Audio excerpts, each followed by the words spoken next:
So, welcome everyone. My name is Rachel, and I'm calling in from the unceded land of the Coast Salish people, the Musqueam, Tsleil-Waututh, and Squamish people.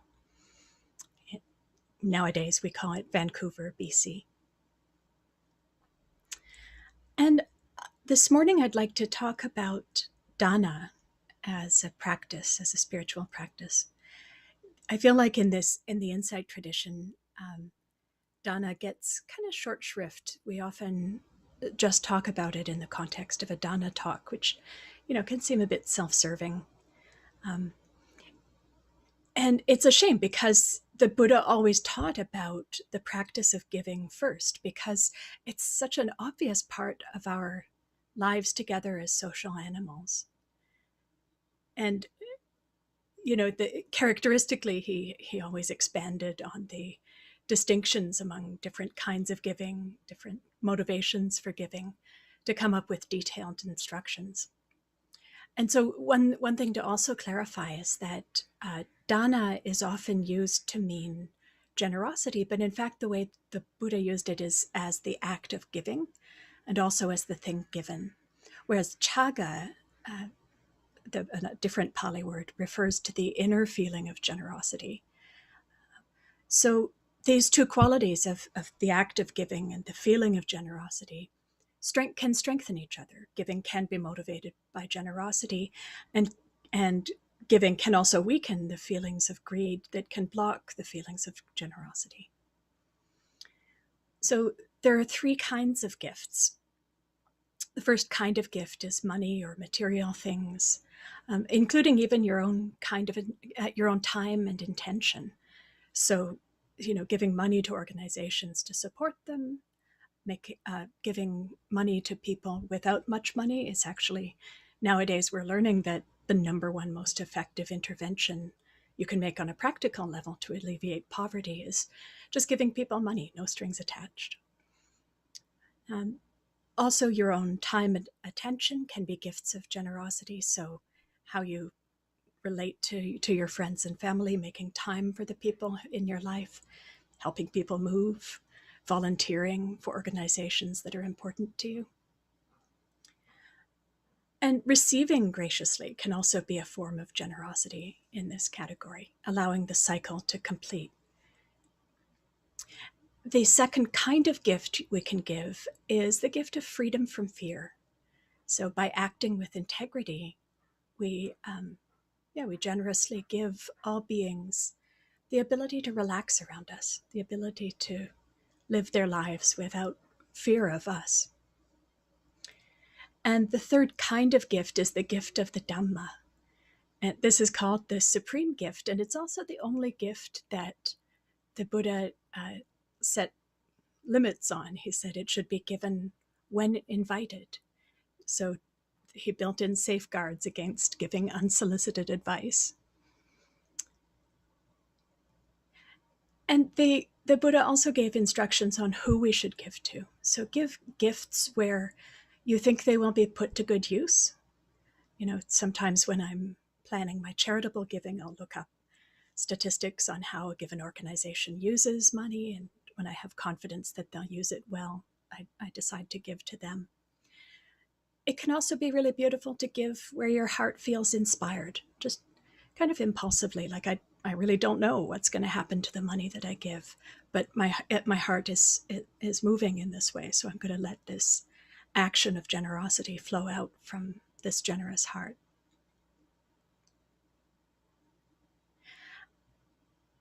And one of my favorite pieces of the Buddha's instructions about generosity is to give without harming oneself or other. So this is different from the ideal that is kind of culturally prevalent in different religious traditions of self-sacrifice being the highest good. It's like, no, my well-being is no different from other people's well-being. I value them both. And so, no matter how generous my heart might be, it could be overflowing with generosity. I still won't give away my rent money because I need that to be okay. And so how should we give? We give without causing harm to oneself or other. But the most important factor is the attitude with which one gives. It's really important to take the opportunity to let generosity uplift the heart, to be a source of happiness. So being happy, anticipating the opportunity to exercise generosity, while giving, being happy in making another happy by fulfilling a need, and after giving, being satisfied in having done a good deed. And of course, the Buddha established a hierarchy of motives for generosity, for giving. You could give something as an insult. I had a friend who got a gift certificate for a home organizer, declutterer, and really read a lot, a very big message into that particular gift. You could give motivated by fear, like offering bribes. You could give as a way of returning a favor, so sort of as out of a sense of obligation. You could give in hopes of getting something similar back. And so you notice there's sort of a hierarchy of motives here. So that's giving with strings attached, like if I give them this, maybe I'll get something good back. That's okay, but there might be higher motives. So you could give to get a reputation for being generous. You could give just because giving is good. You could give to help other people with a really altruistic motive, like not caring about if it reflects well on yourself. And what's interesting is even higher than that, the Buddha places the motivation to give, to adorn and beautify the mind. So that's interesting. So what he's saying is that if we give, we will have something good to look back on. And that will be a way of brightening the mind, strengthening it to persist in meditation practice. The joy and contentment that come from generosity naturally lead to calm and insight. So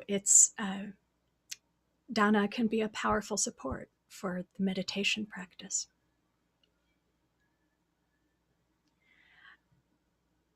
And yeah, so we can see that the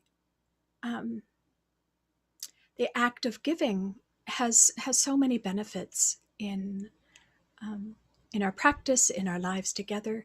It helps to strengthen communities and relationships. The act of both giving and receiving helps to break down the sense of self and other. It's like we're just seeing all people as worthy of care.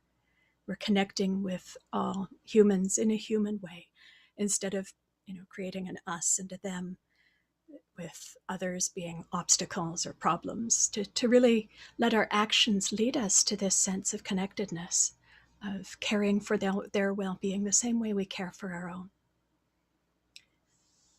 The act of giving can keep your meditation practice from becoming isolated or self-centered. It connects you with a community. If you've ever bonded with people that you've been doing a volunteer project with, you've experienced this. A beautiful benefit of giving is that it counteracts the feeling of lack. If you have enough to share, then you're wealthy. And the practice of giving, so setting the intention to give, can help to identify the areas in your life or in your heart where you hold back, where you're afraid to give or reluctant to give. So mapping the terrain of the heart, seeing where the blockages to generosity are. Giving can help to loosen favoritism, or having a sense of in group and then others. So instead of giving just to your friends and family, it can become more natural to give to anyone who needs help, enlarging the heart bit by bit. And it can help to loosen one's own tendencies to self-absorption, or reframing from wandering around wondering, am I a good person, to checking, is this action motivated by generosity or by selfishness? Am I really acting for the benefit of all sentient beings? To make that your frame of reference instead of this sense of self as good enough or not good enough. Just how am I acting right now? So let's take some time to explore this quality from the inside out. So finding a way of sitting, or if it feels more appropriate, standing or lying down. And whatever posture you're in, finding a sense of ease and alertness and dignity, sensing the solidity of the body. And seeing if you can sense the generosity with which the earth supports you.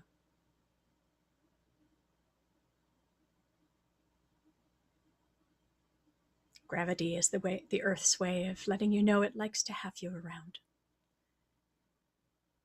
So letting the body rest on the earth, receiving the earth's generous holding.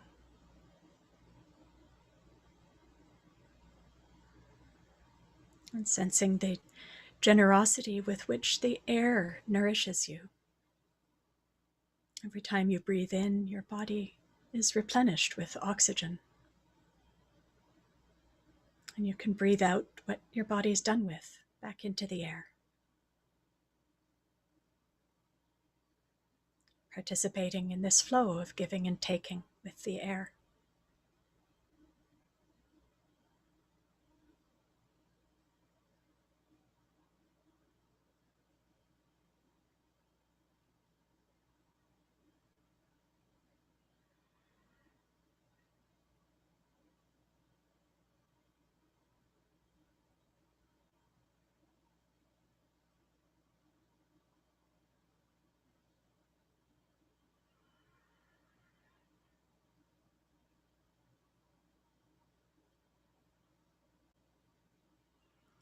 And as an act of generosity to yourself, seeing if you can find a way of bringing even more of a sense of ease and vitality into your body. So sitting up straight, if you're sitting, can help to have that sense of vigor and aliveness come to the foreground. And inviting in more ease in every other part of your body, letting the spine be strong, and the front be soft.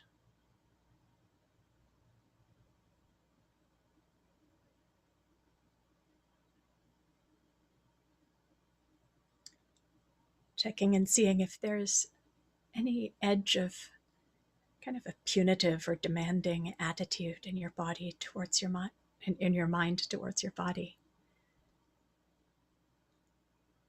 As an act of generosity, letting it be the way it is.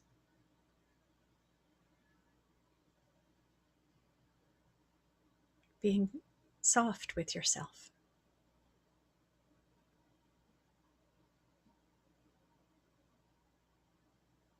Making space for any aches or pains or tension to be just the way it is. Not demanding that it fix itself right now.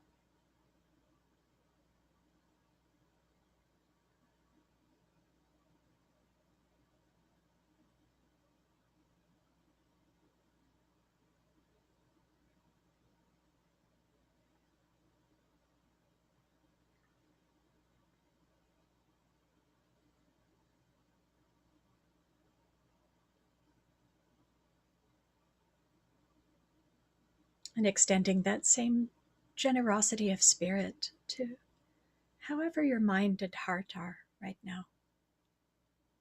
The mind may be turbulent or sluggish or clear and present.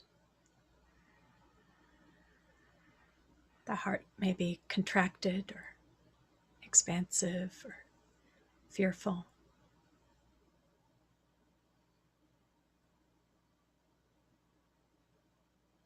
Being generous with allowing space for all of those experiences to be just the way they are.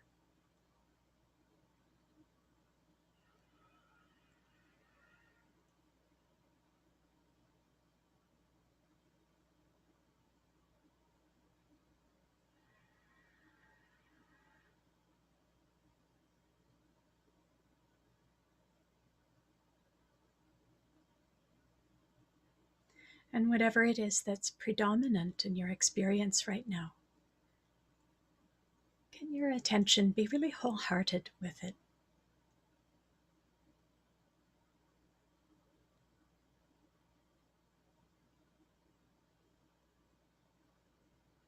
Knowing that you're breathing in when you're breathing in, knowing that you're breathing out when you're breathing out.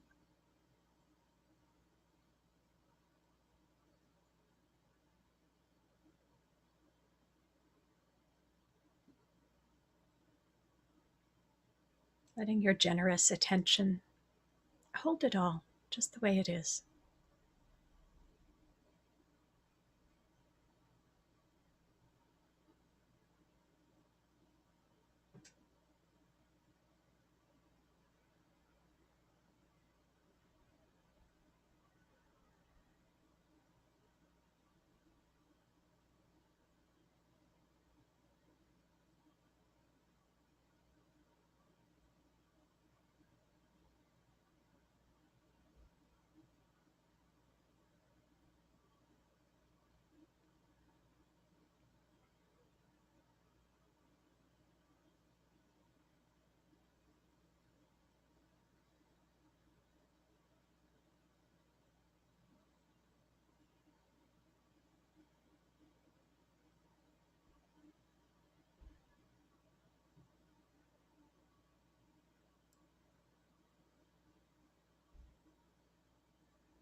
And as we come close to the end of our time together,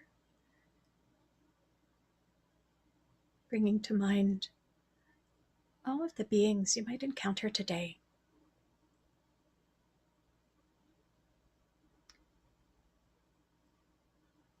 and seeing if there might be a way to be just a bit more generous with them.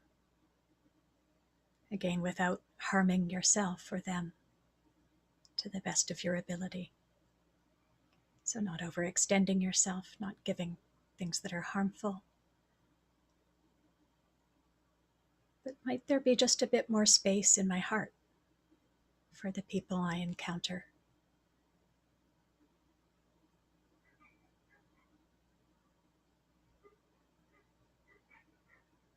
Might I have the capacity to bring other people's joys and sorrows into my awareness more fully,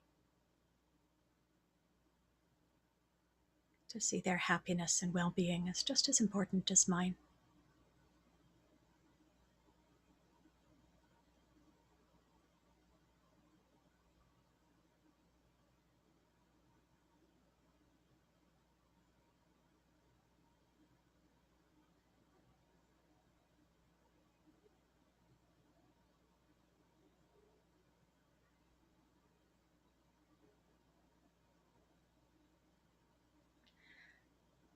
And of course, offering this practice as an act of generosity to the world, not letting your meditation practice be a self-improvement project, letting it be a gift.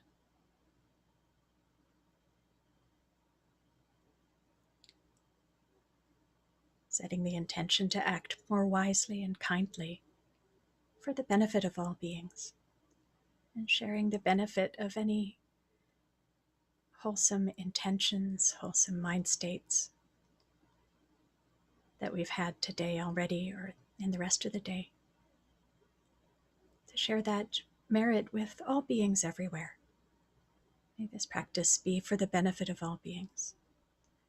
May all beings be free.